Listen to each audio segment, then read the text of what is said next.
In 1996, a college student walked home from a party in California and seemingly disappeared into thin air. No witness ever came forward with a complete answer. No public discovery of her remains brought closure to her family. Decades later, the case still lingers in the American consciousness as one of the most haunting disappearances connected to a university campus. The young woman's name was Kristin Smart, and her story continues to raise a question that refuses to fade with time. What really happened to her? Some crimes begin with chaos, sirens, and obvious evidence. Others begin with silence. A missed phone call raises concern. An empty dorm room sparks questions. Hours turn into days, and days into decades. Kristin Smart's disappearance belongs to that second kind of mystery, shaped by absence, uncertainty, human behavior, and long-buried secrets. Before we begin, take a moment to support the channel by liking the video, subscribing, and sharing it with others who are interested in true crime, criminal psychology, and unsolved mysteries. Most importantly, leave your thoughts in the comments.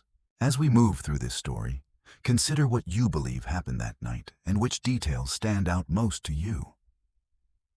To understand why this case became so significant, we must first return to California in the mid-1990s. The internet was still in its early stages. College campuses felt smaller and more personal.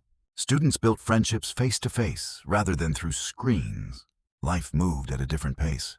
Many families viewed universities as safe environments where young adults could begin their futures with confidence and optimism. California Polytechnic State University in San Luis Obispo reflected that atmosphere. The campus was known for its academic programs, its welcoming culture, and its scenic surroundings.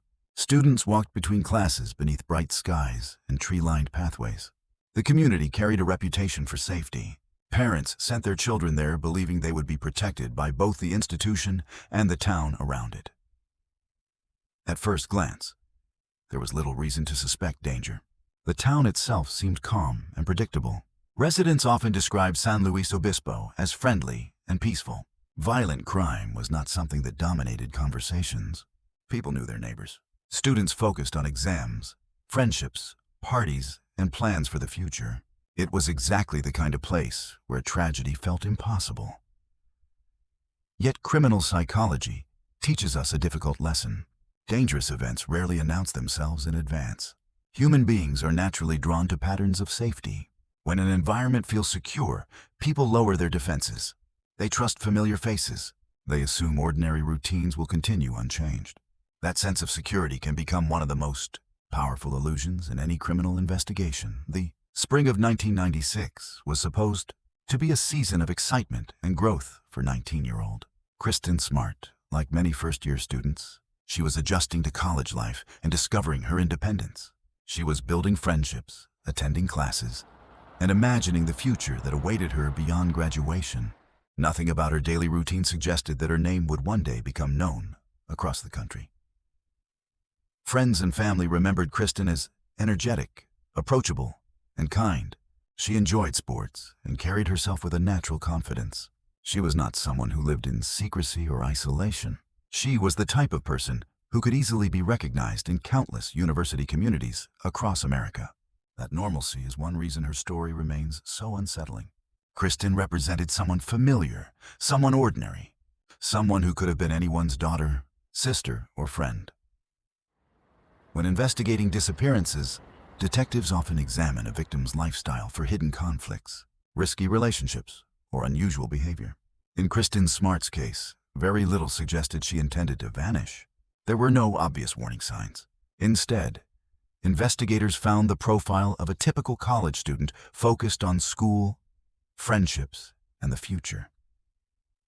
For Kristin's family, those facts only deepened the mystery.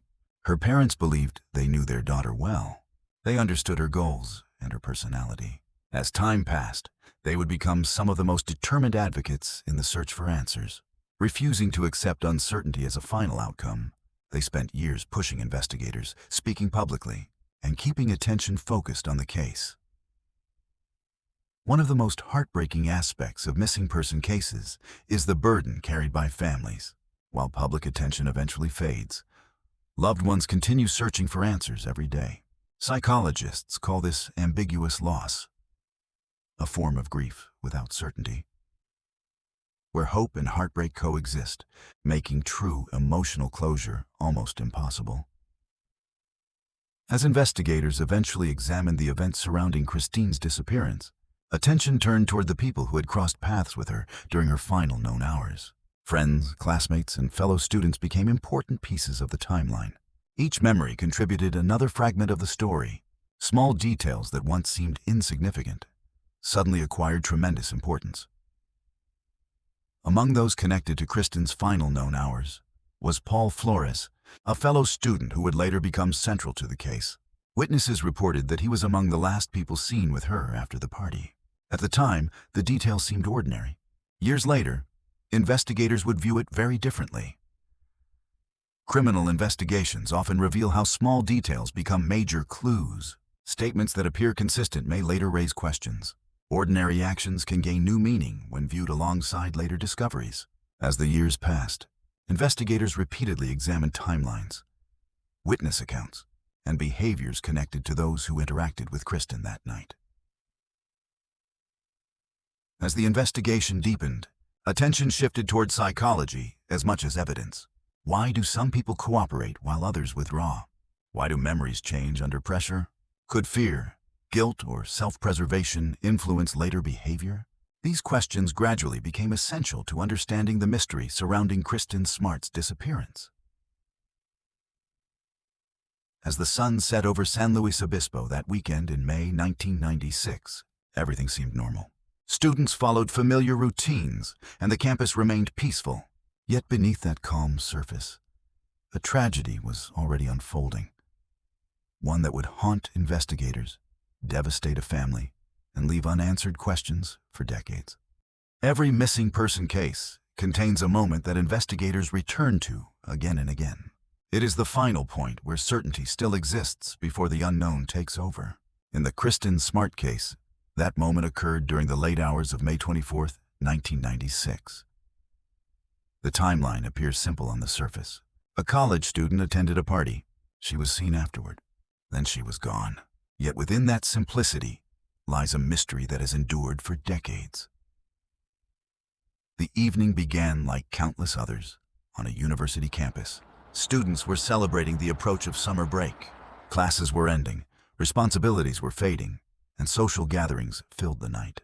Kristin attended an off-campus party near California Polytechnic State University. Nothing about her decision seemed unusual. She was participating in the same rituals that thousands of college students experience every year. Witnesses later described the party as completely ordinary. Music played, conversations flowed, and students moved freely between groups. Nothing seemed unusual at the time. Yet criminal investigations often reveal a difficult truth. The moments that matter most rarely stand out when they happen. Their significance only becomes clear later.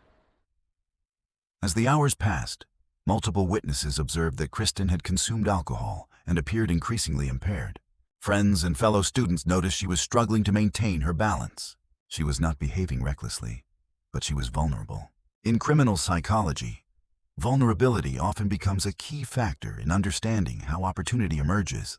Predators do not always create circumstances. Sometimes they simply recognize them. Near the end of the gathering, concern about Kristin's condition began to grow. Several students became involved in helping her leave the party and return toward her residence hall. The details of this walk would later become some of the most analyzed facts in the entire investigation. At the time, however, it appeared to be an act of ordinary assistance among college students. Witness accounts suggest several students helped Kristin leave the party and begin the walk back toward campus.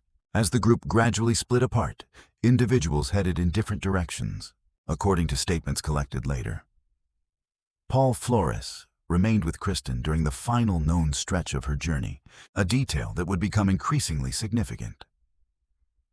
What makes this moment so psychologically significant is not merely that Paul Flores was present. It is that he occupied a unique position within the timeline. Criminal investigations often focus on the last confirmed contact because it creates a narrowing effect. As possibilities shrink, Attention naturally concentrates around the final verified interaction between victim and witness. According to later accounts, Kristin was still alive during those final observed moments. She was walking, though unsteadily. She was vulnerable but not yet absent. Then the timeline fractures. After a certain point, certainty disappears and speculation begins. No verified witness ever emerged to provide a complete account of what happened next. The trail simply ends. Imagine the psychological weight of that final gap. There is no dramatic scene preserved on video. There is no emergency call capturing a moment of crisis. There is only a stretch of darkness between one confirmed sighting and an endless absence. In many ways, the silence itself became the most important piece of evidence. The next morning arrived without immediate alarm. College campuses are fluid environments. Students frequently spend nights away from their rooms. Schedules change. Social plans evolve unexpectedly. A brief absence rarely triggers panic. Kristin's disappearance initially blended into that normal uncertainty. Hours passed before concern began to grow into something more serious. As days moved forward, friends started noticing something troubling. Kristin was not appearing where she was expected. She was missing classes. She was not checking in with people who knew her. The absence continued long enough to disrupt the assumptions that normally protect everyday life. What initially seemed unusual gradually became alarming. One of the most unsettling aspects of Kristin Smart's disappearance was the absence of a clear crime scene. Investigators found no obvious signs of violence, no abandoned vehicle, and no visible struggle. Instead, they faced a far more troubling reality. A young woman had seemingly vanished without leaving a clear trace behind. For Kristin's family, concern quickly transformed into fear. Attempts to reach her produced no answers. The longer the silence lasted, the more difficult it became to explain through ordinary circumstances. Families often describe these moments as existing between two realities. One reality insists there must be a reasonable explanation. The other quietly prepares for something far worse. Authorities eventually became involved, and a search effort began to take shape. Investigators, volunteers, and search teams focused on locations connected to Kristin's last known movements. Dogs were deployed. Areas around the campus received attention. Leads were pursued.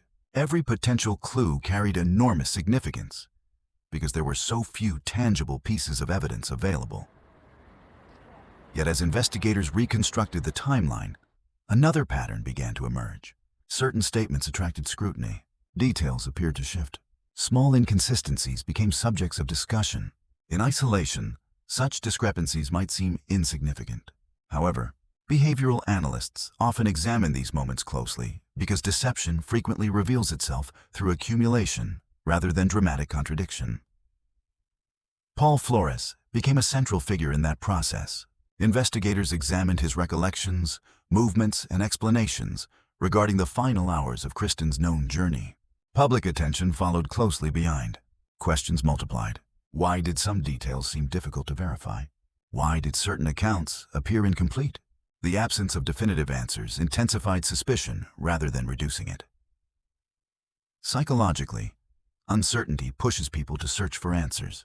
Families seek explanations, investigators seek facts, and the public seeks reassurance. When evidence is limited, every inconsistency seems important, and every silence raises questions. The Kristin Smart case became exactly that kind of mystery. Years passed, then decades. New evidence surfaced. New searches were conducted. Public interest periodically returned. Yet one fact remained unchanged. The last confirmed person known to have accompanied Kristin during her final documented movements continued to occupy a central place in the narrative. It was a detail that investigators could never completely move beyond. More than 2 decades later, the central question remains unanswered.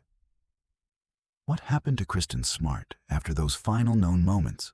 Somewhere between a college party and the following morning, her trail vanished. From that gap emerged a mystery that would haunt investigators, challenge a family, and endure across generations. By the summer of 1996, investigators faced a problem that would define the Kristin Smart case for decades.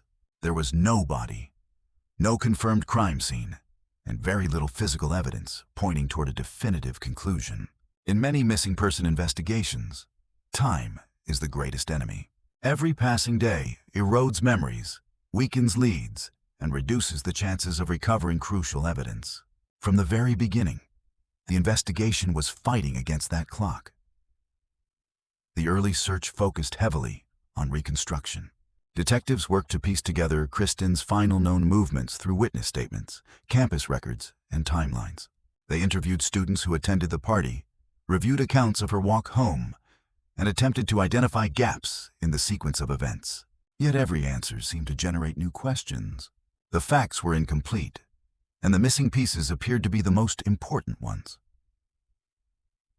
One of the frustrations investigators encountered was the absence of direct proof. Criminal psychology often emphasizes that behavior can be suspicious without being criminal. A person may appear nervous, inconsistent, or evasive for many reasons. Courts require evidence. Investigators require facts. Public suspicion alone cannot solve a case. This distinction would become a recurring challenge throughout the years that followed. As local searches expanded, law enforcement examined numerous possibilities. Could Kristin have voluntarily disappeared? Had she encountered an unknown offender after separating from others? Or had something occurred during the final documented portion of her journey? Each theory carried different implications, but none could be conclusively proven. The uncertainty left investigators trapped between competing explanations. Meanwhile, media attention began to grow. A young college student vanishing from a seemingly safe campus environment captured public interest almost immediately. Parents across the country imagined their own children walking those same pathways. The story challenged assumptions about security and trust. It raised uncomfortable questions about how quickly ordinary routines can transform into tragedy. Unlike many missing person cases that gradually disappear from public attention, Kristin's Smart story endured because her family never stopped fighting for answers. Year after year, they gave interviews, spoke to the media, and urged authorities to keep investigating. Their persistence kept the case alive and transformed a local mystery into a nationally recognized search for justice. Psychologically, families of missing persons often become investigators themselves. They revisit timelines, examine details, and search endlessly for overlooked clues. The inability to obtain closure creates a state of continuous emotional engagement. For the Smart family, hope and grief existed simultaneously. Every new lead carried the possibility of answers while also reopening old wounds. As the investigation evolved, attention increasingly focused on Paul Flores. His significance stemmed from a simple but powerful fact. He was widely recognized as the last known person seen accompanying Kristin. Detectives scrutinized his statements, movements, and recollections. Over time, inconsistencies and unanswered questions surrounding his account became subjects of intense examination. Behavioral analysts often caution against treating unusual conduct as definitive proof of guilt. However, they also recognize that post-event behavior can reveal valuable information. Investigators studied not only what was said, but also what appeared unsaid. They examined contradictions, changes in recollection, and patterns that emerged over repeated interviews. In long-term investigations, such behavioral indicators can become critically important. Public perception gradually shifted. For many observers, the distinction between suspicion and certainty became blurred. Media coverage frequently highlighted unresolved questions surrounding Flores, reinforcing the idea that investigators continued to view him as central to the mystery. Yet, despite years of scrutiny, the evidence necessary to bring definitive legal action remained elusive. As decades passed, the investigation expanded beyond the events of a single night. Detectives revisited past relationships, examined personal histories, and explored possible connections that may have been overlooked. The focus widened from simply asking where Kristin disappeared to understanding the broader environment surrounding everyone involved. Sometimes the key to a mystery lies not in one event, but in the patterns surrounding it. This deeper examination reflects an important principle in criminal psychology. Human behavior rarely exists in isolation. Actions emerge from habits, relationships, motivations, and opportunities. Investigators sought to understand not only what happened, but also whether prior behaviors might reveal hidden tendencies or explain decisions made after Kristin vanished. Every new inquiry represented an attempt to illuminate the darkness surrounding the case. For years, however, the mystery resisted resolution. Searches were conducted, tips were evaluated, rumors circulated, yet the central question remained unanswered. The absence of public closure created a strange paradox. The case was both active and frozen in time. New developments occurred, but the essential uncertainty persisted, preserving the mystery for an entire generation. Then, after more than 2 decades, a dramatic shift occurred. Advances in investigative techniques, renewed attention, and persistent efforts by law enforcement produced a major breakthrough. In 2021, authorities arrested Paul Flores in connection with Kristin Smart's disappearance.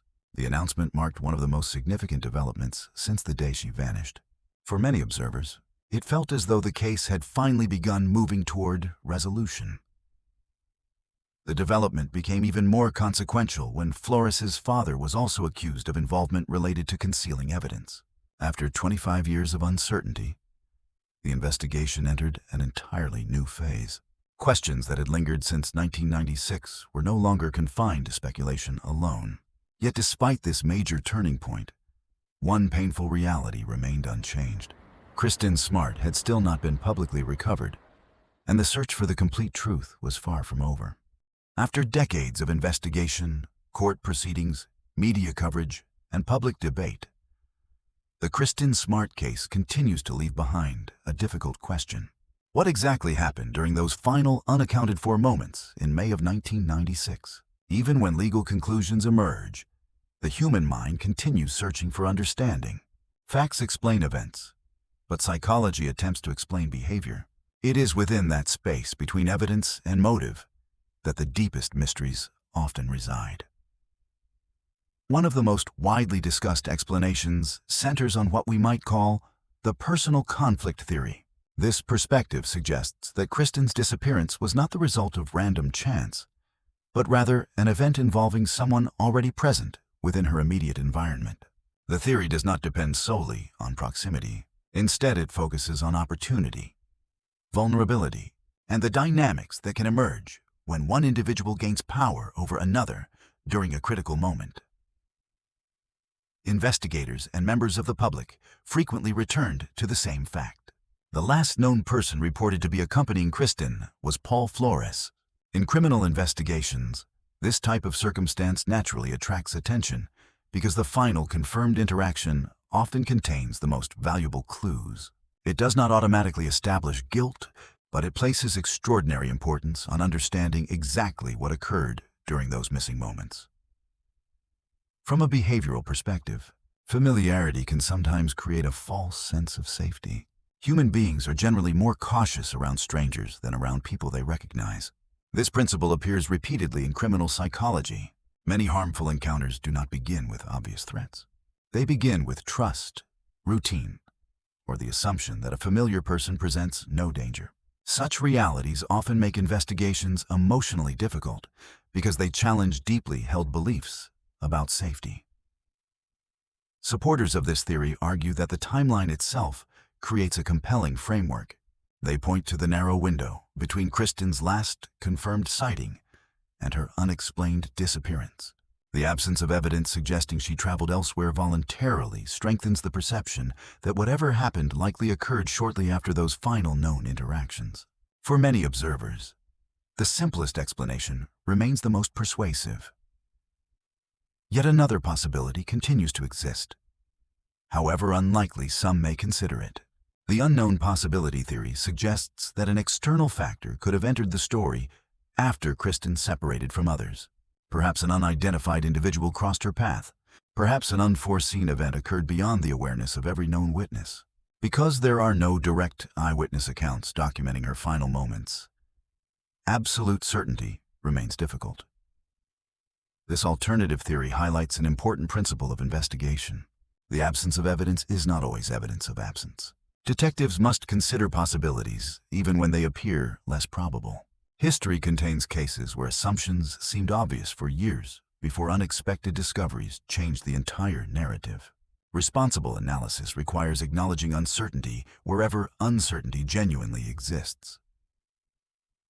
When evaluating competing theories, investigators often focus on one question: which explanation relies on the fewest assumptions? One theory is built around known interactions and established facts, while another depends on possibilities with little direct evidence. Yet both exist because a crucial portion of Kristin Smart's timeline remains unexplained. Beyond the theories themselves lies a deeper psychological question. Criminal psychology examines not only events, but also human behavior afterward. How can someone live for years under suspicion while appearing ordinary? How does a person continue daily life while potentially holding information that investigators, families, and entire communities desperately want to know? Psychologists have long noted that people can compartmentalize different parts of their lives. This ability allows them to function normally despite stress, conflict, or hidden burdens. While this proves nothing in any individual case, it helps explain why some mysteries remain unresolved for years and why certain truths can stay concealed. The Kristin Smart case also highlights a different psychological force: persistence. While some people avoid attention, families of victims often move toward it. Kristin's family spent years seeking answers, keeping her memory alive and demanding accountability. Their determination transformed grief into purpose and ensured the case would not be forgotten. From a broader perspective, the case illustrates the connection between memory and justice. Many assume time gradually erases public interest. Yet some stories grow stronger with repetition. Every anniversary, media report, and renewed investigation kept Kristin's name in the public eye, turning her disappearance into a lasting symbol of unresolved justice. There is also a philosophical lesson within this story. From an Eastern perspective, every action leaves consequences, even when they are not immediately visible. Secrets may remain hidden for years, but their effects continue shaping lives. In this view, truth has a way of resurfacing, despite efforts to keep it buried. A Western perspective often focuses on the complexity of human nature. Cases like this challenge assumptions about trust, morality, and deception. They remind us that people are capable of both compassion and harm. Sometimes the distance between appearance and reality is far smaller than most of us would like to believe. Perhaps that is why Kristin Smart's story continues to resonate decades later. It is more than a missing person case. It is a story about uncertainty, memory, and the search for truth. It asks how communities respond to unanswered questions and how families endure when closure remains just out of reach. Today, Kristin Smart remains a symbol for countless missing persons whose stories remain unfinished. Her name continues to be spoken because her family refused to allow silence to erase her existence. Every renewed investigation, every discussion, and every effort to uncover the truth serves as a reminder that unresolved cases are not merely files in an archive. They are human stories still waiting for completion. Justice does not always arrive quickly. Sometimes it takes years. Sometimes it takes decades, and sometimes the full truth remains hidden even after major breakthroughs occur. Yet the pursuit itself carries meaning. As long as people continue asking questions, searching for evidence, and remembering those who disappeared, the possibility of truth remains alive. Some crimes leave no screams, only questions, and some silences echo louder than any confession. Thank you for listening to Criminal Mindcast.